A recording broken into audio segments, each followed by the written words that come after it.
Welcome back, everybody, and welcome to a recap of the days of our Montecito lives, or as I like to call it, the Sussex Crash Report.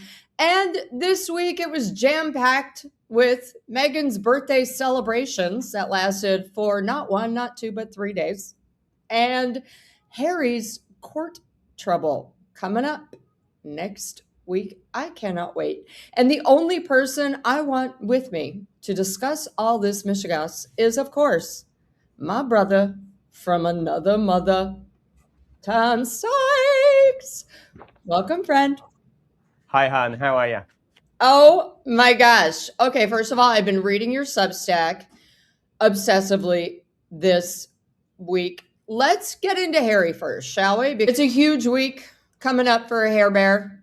I mean, he brought that bazillion-dollar case against the Daily Mail, lost on all 97 counts, and now it seems like he kind of knew his witness was horrific and bad news 4 years ago. Tom, what is going on?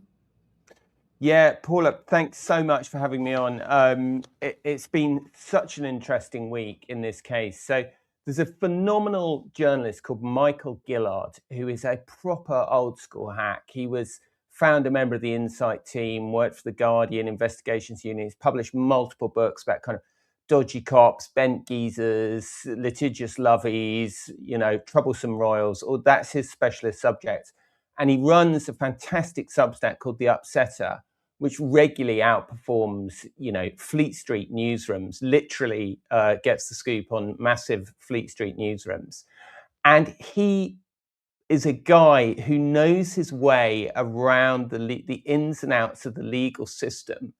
And I don't know how he did it, but he somehow got Harry's team forced to release a letter that they wrote to the judge when the judge said to them, what exactly is the story with Gavin Burrows? Now, Gavin Burrows, you'll remember, is the witness who subsequently withdrew his evidence and said that the whole case was based on. So the whole case initially was based on Gavin Burrows saying that he'd bugged cars, that he'd put microphones on Liz Hurley's window, that he'd bugged a cafe in South London, that he'd bugged the police, etc., etc. He then issued a subsequent statement to say, hey, I never said this. This was all made up by Graham Johnson, a convicted phone hacker who happens to be the lead researcher, etc., etc., etc. Now, the first we knew about that was kind of last year. That's when we first knew about it. And we thought, oh my goodness, this guy has rescinded on all his evidence. Surely this case can no longer continue. But what Michael Gillard has revealed is that Harry's team knew about it as early as March 2022. So 4 years ago. Yes. So they said to the judge that they had become first aware that Burrows, quote, had probably withdrawn cooperation and thereby indicated he was unwilling to attend the trial on their behalf in March 2022.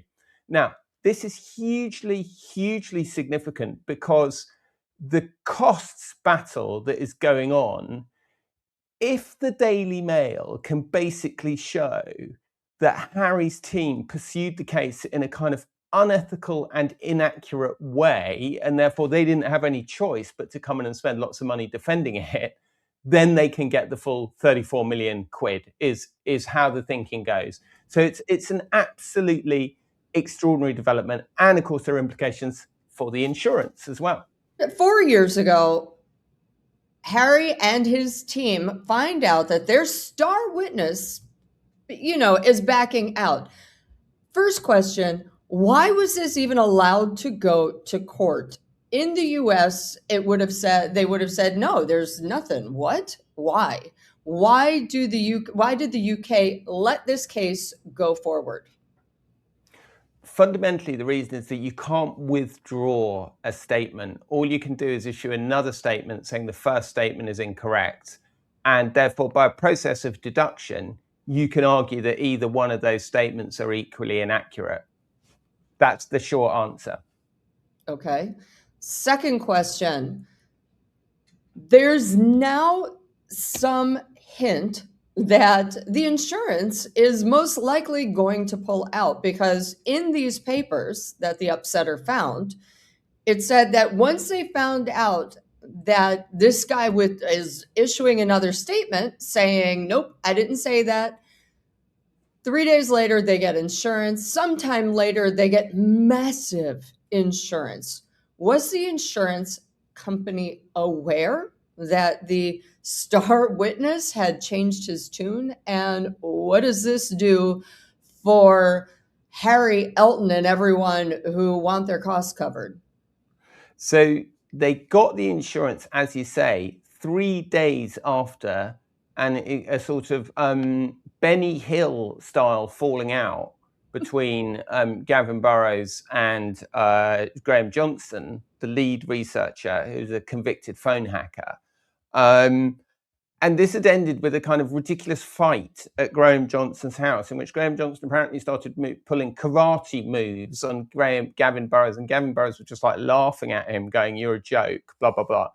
Then, so 3 days after that, they go to Temple Legal Insurance and buy 250 grand's worth of insurance for each claimant, which they subsequently up to 1.25.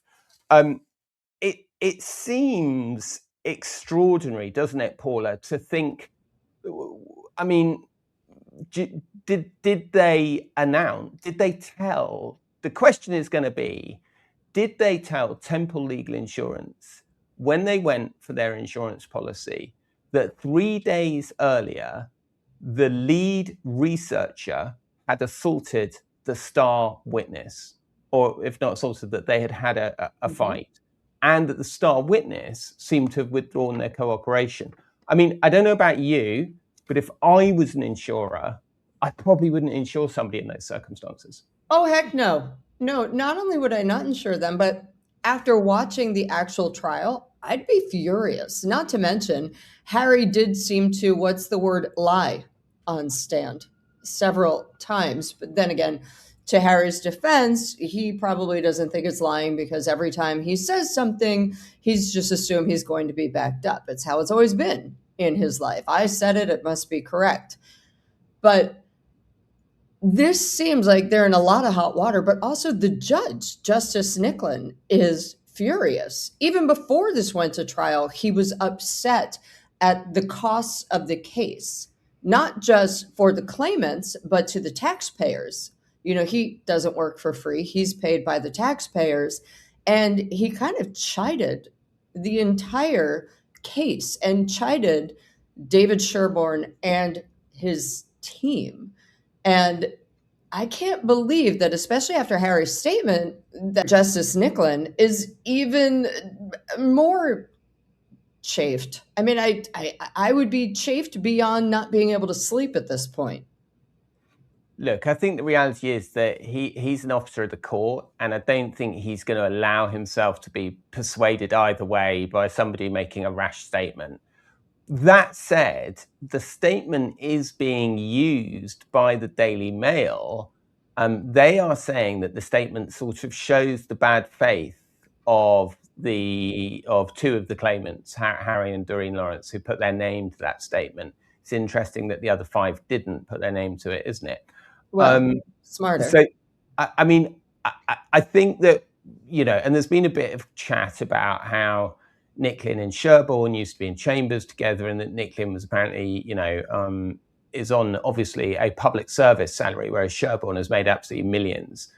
I think it's kind of ancillary tittle-tattle, to be honest. And I think that a judge of Nicklin's stature, if you look at the judgment that he made, I just don't think that he is going to be persuaded by any personal animus towards Prince Harry. But I think what he might be persuaded by is the fact that, does this set a dangerous precedent for other judges who can then be personally attacked by name? Is it dangerous? Is it something that needs to be discouraged for everybody, not just for him? And that, of course, is what we saw with these very senior judges speaking out to the Times a couple of weeks ago, saying that Harry's statement had put Nicklin at risk, and that it was ironic that here's a man claiming that he's been put at risk and he is targeted, sort of inciting hatred, frankly, against this judge by suggesting that corrupt. I mean, yet another hypocritical move by Harry. 2 more questions about this case, and we'll move on to Meghan's birthday. First question. A lot of people online are wondering if Harry, Elton et al. Have a case against their own lawyer, David Sherborne. And finally, what do you expect to happen on August 17th? Because you've been covering this so closely. Yeah, I mean, look, I think when everything goes down the tubes like this, everyone starts looking for someone to blame. They blame each other. They blame the judges. They blame the lawyers. They blame everybody. I mean, it does seem, just from a casual reading of this, that the lawyers were a bit gung-ho. But potentially, there's some clause in there. They are said to have been on no win, no fee. And maybe they did apprise them of all the risks, and they just decided to blunder on with it. I mean, who knows, frankly, at this stage. What do I expect to happen? I don't think the Mail will get the whole 34.5 million, but I don't think they'll be stuck with the approved costs either. I think it'll be somewhere in between. I think, to be honest, Harry, funnily enough, had the closest of all the cases, really, because of this this story where they discussed planting somebody on a plane next to Chelsea Davy when she was flying home. And to be honest, I think if he just brought that one case, I think, he might have got it over the line. But I think it's been polluted by all this other stuff that's come in. So funnily enough, but actually that doesn't affect how the costs go, because the costs are shared severally. So even if Harry's portion doesn't incur these kind of punitive costs, the fact that all the others do still means that they all have to figure out between them how to pay for it. I cannot wait. Now, on to the biggest birthday ever, Meghan's 45th, which I don't know. I thought it was kind of hilarious, but also at the same time a little sad. I mean, she, of course, at this point, Tom, I think she speaks like AI. Everything is quiet and it's done quietly, but yet it's not. It's all put out on Instagram for everyone to see. She had the day before with the weird video of her making ice cream sundaes and then eating an ice cream cone. So weird. Then the day of her birthday, she was in photos in a Princess Diana-like bathing suit, doing a Princess Diana-like plunge, joyfully and happily with balloons into the pool. And then the weird, video from that Olive Garden kitchen, which now is so big. I mean, it's literally an Olive Garden kitchen. You could actually fit a restaurant in there. It has 2 kitchen islands, and she's dancing around yet again. What did you make of this? What is going on? I'm really interested to ask you about it, actually, because to me, it feels very like this is now someone is deliberately trying to manage this social media campaign to say, I am approachable. And I thought that actually, for me, the most deliberate sort of bit of trolling of the whole thing, I thought, was this plastic tiara that she was wearing in the video of her dancing, because it seemed to me a very direct reference to Tiara-gate, when in the run-up to her wedding, she was accused basically of throwing a tantrum because she couldn't get this tiara to practice her hair with. And the irony is that it reminds us that Meghan threw a massive tantrum when she couldn't get the ending with Harry, of course, uttering the immortal words, what Meghan wants, Meghan gets. Well, I'd like to say what Paula Froelich wants, Paula Froelich gets. I gotta order the lobster tiara right here. I'm gonna wear it for the rest of the show just in honor of this conversation. Now, what I thought was fascinating was not only, jumping into a pool, just so excited with a bunch of balloons because, I mean, I guess maybe I'm just too tired for that, but I'm a little bit older. But also, like, all I kept thinking was, A, you're wearing glasses, so you're going to jump in the glass to kind of go, ugh, and hit you in the face. And then if the pool is like only waist deep, you're going to be standing in the pool with the waist. And if the pool is a lovely deep pool, it's going to yank your hand when you go in. It seems like a really odd thing to do to me. It seems like a super weird thing to do. And I was just like, also like, you're 45, like grow up, like yes, whatever. thank you. 100%. But also, they kept stressing it was quiet and that it was just her and Harry and the kids. But where's your mom? Where's Doria?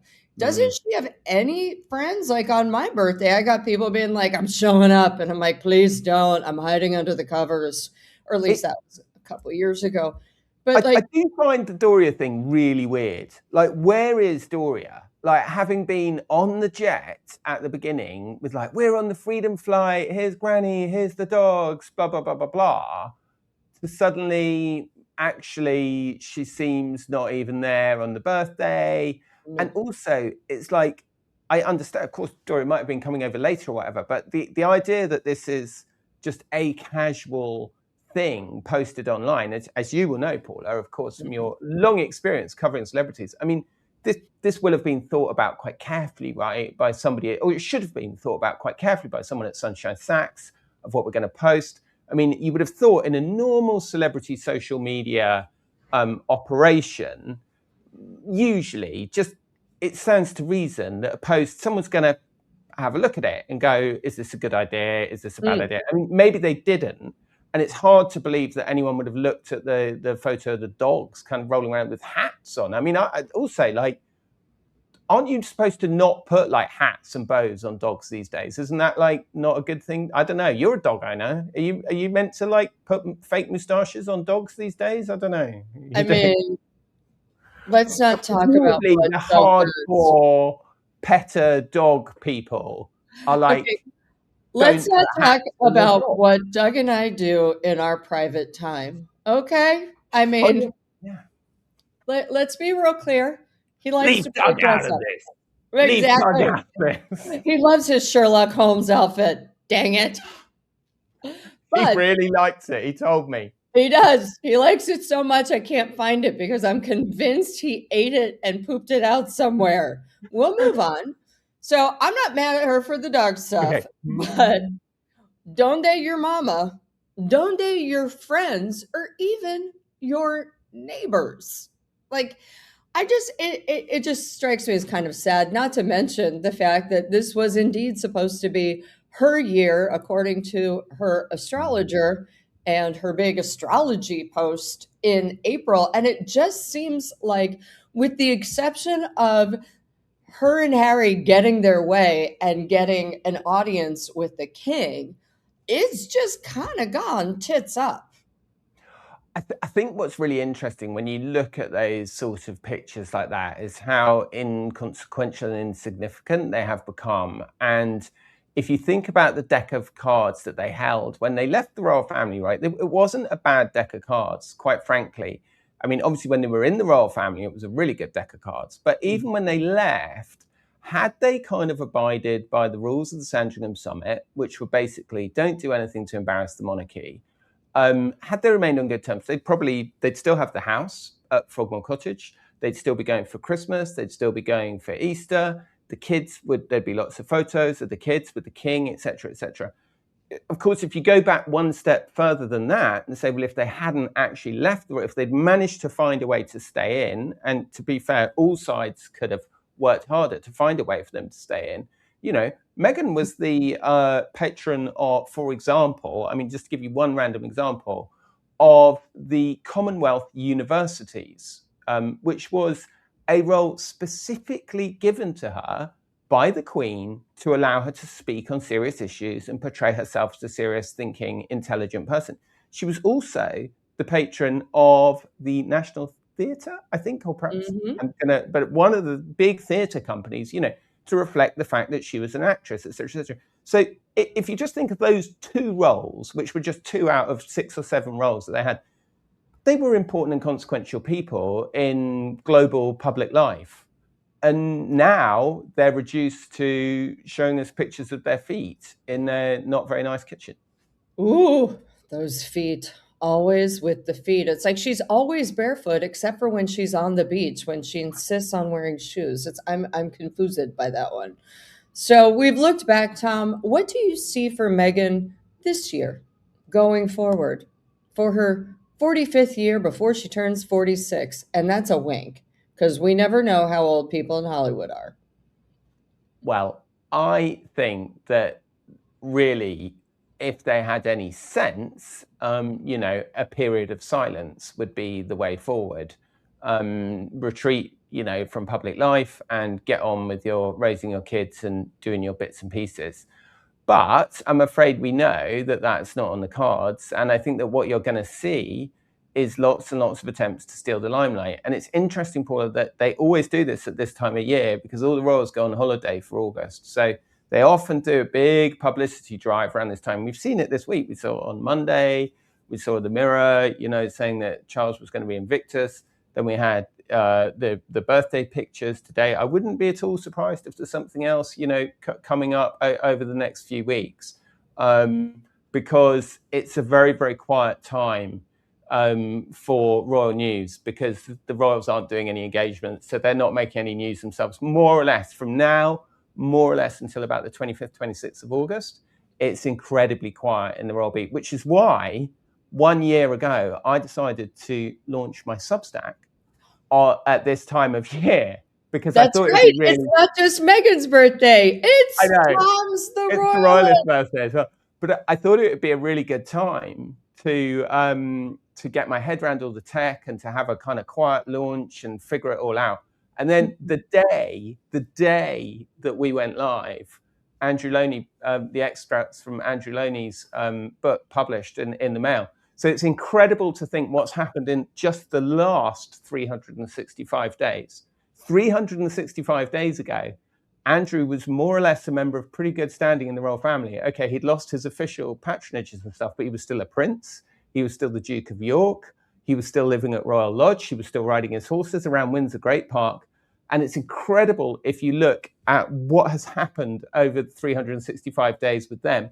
But actually, also, if you think about what's happened to Harry and Meghan, they actually have had a pretty good year because although commercially and in terms of what people think of them, I would agree with you, it has all gone tits up.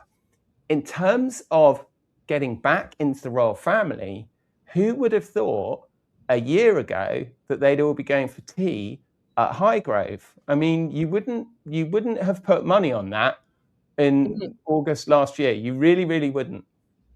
Well, here's the deal. I have 2 more questions, and then I'm gonna let you go. 1, do you think Meghan and the kids will come in September? 2, No. Why not? Because all the chatter about it has subsided. Because you were hearing lots before of like, they might come, and now you're just not hearing any of it. You're just hearing, no, it's just going to be Harry. Okay. So I don't think they are.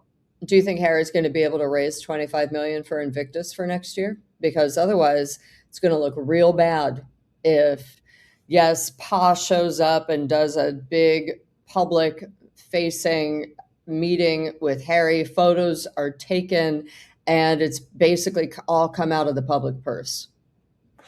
No, I don't think that they are going to get a lot of private sponsorship. I think the atmosphere has changed, but I think, as is often the case with these things, someone will be found. There's a lot of people who've got a lot of face to save on this. There's a lot of people. It's not just Prince Harry. There's a load of people who need this to go off, and there's a lot of like all these things. There's a lot of people involved with them, and the government has committed so much already that there's no throwing a bit more bad money after good. I mean, it's public money. Who cares, right? I mean, that's the attitude, and I think that the gaps will be plugged. I think maybe they might have to, shave it a bit at the edges and make it a little less high profile. But don't forget, if Harry can get the king to show up, suddenly a lot of people might be more interested in sticking their hands in their pockets. So, you know, this thing that the king is doing of welcoming Harry back into the family is incredibly dangerous. It's incredibly valuable for Harry. It's incredibly annoying for William. And it's a very, very strange way, in my opinion, to steward the monarchy on to the next generation. But there it is. He's the king and he can do what he likes. Well, ironically enough, it seems like Invictus could be a stitch up in Harry's favor. But Tom, thank you so much. I appreciate you, my love. And I will see you next week. Can't wait. I will be on the Royalist podcast, and you all need to watch it Tuesday at 5:30 p.m. EST. All right. Mwah. Okay, you guys, thanks again. Like, subscribe, hit the hype, and have an awesome weekend. Doug sends his love. He's a little embarrassed by his antics this week, so he's refusing to appear on camera right now. I'm sorry. I'll throw up some photos of him when he's not looking later in the community. All right. Thanks again. I appreciate you.